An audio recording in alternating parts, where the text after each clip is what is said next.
Hi friends, we all watched the FIFA World Cup 2018 recently. Did you notice things like this on the TV screen? What are they? Why do we see them? In the final match, it was France who won and took the cup home.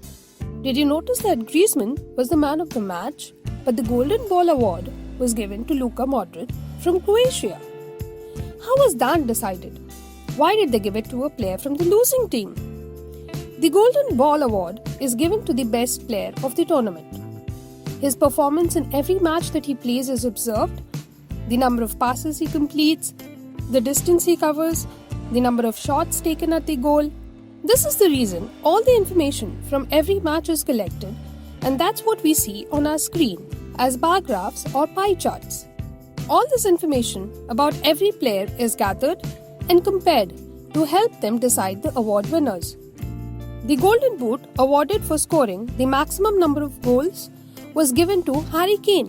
Though his team did not make it to the finals, he had scored more goals than any other player in the tournament. Now, all the information from each match, as how it is when gathered, or our raw data doesn't help us much as it is. We need to arrange it in some way for better presentation and also to see it in a more easily understandable form. All the data that's collected can be represented in various ways: tables, bar graphs, histograms, or a frequency polygon. We've already studied bar graphs and histograms. What were they? They were a graphical representation of statistical data in 2 dimensions. Have you ever seen a one-dimensional representation? Any book or our beloved Google will tell you a frequency polygon is a one-dimensional representation of statistical data, which simply means it's a line graph. Why are we calling it a frequency polygon when we draw a line graph? How are we going to plot such graphs? Do we need the help of histograms to draw them, or can we do them without? Let's look at all these aspects in this session. The table here shows the number of goals scored by each country in the entire tournament. How many goals did most countries score? It is so tedious to read that from this table. Now let's rearrange the data to count how many countries scored, say, 0 to 2 goals.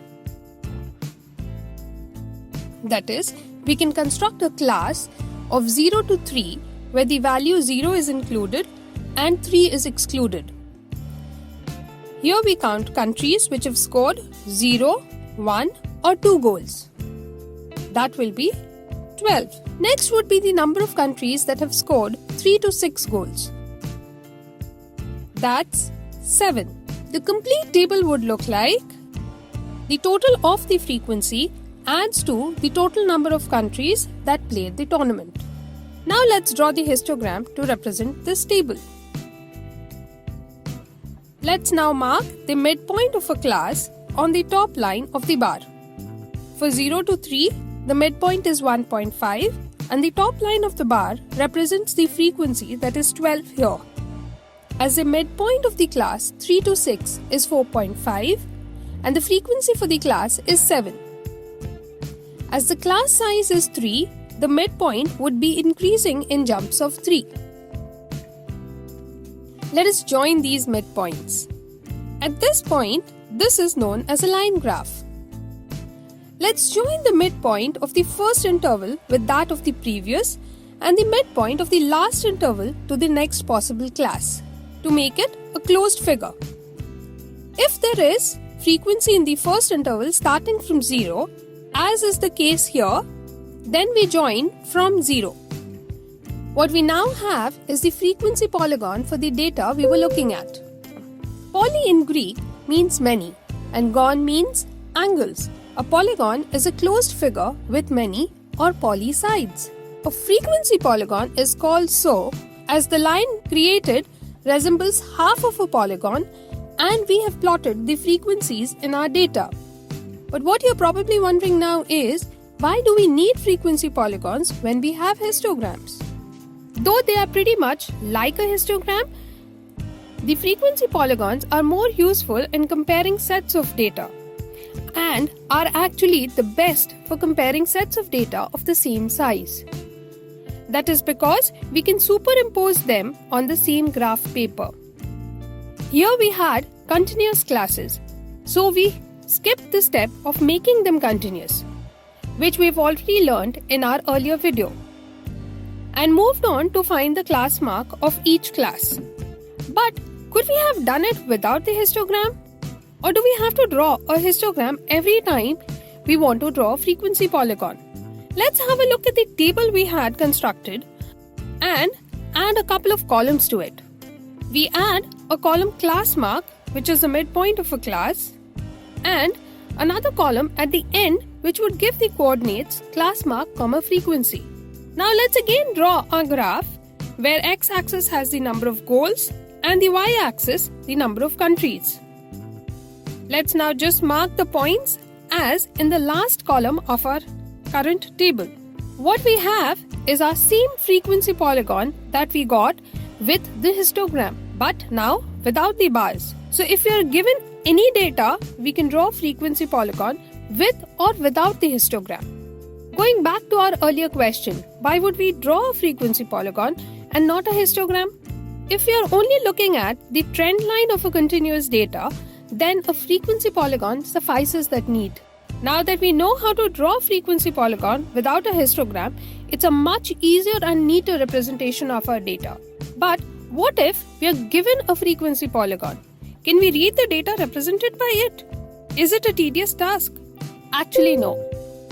Look at this frequency polygon, which shows the number of countries against the number of yellow cards they have got. If I ask you, how many countries have got 8 to 12 yellow cards? You could go to the class representing 8 to 12 yellow cards along the x-axis, then go vertically up the point, which is 9, and along x-axis the point is 10, which is the class mark for the class 8 to 12. So this point is 10, 9. Or if the question is how many cards have most countries got? We go to the highest peak, read the y-axis, that is 14, go down the x-axis below the peak, that's the point 6, or is in the class 4 to 8. So most countries have got 4 to 8 yellow cards. The other points are... Now, wasn't that easy?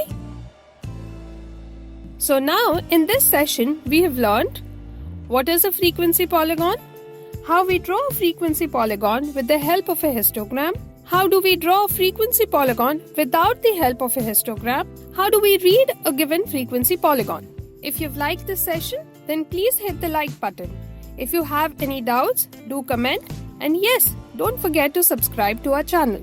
Hit the bell icon and never miss another update from Let's Tute. Keep watching, keep learning. Thank you.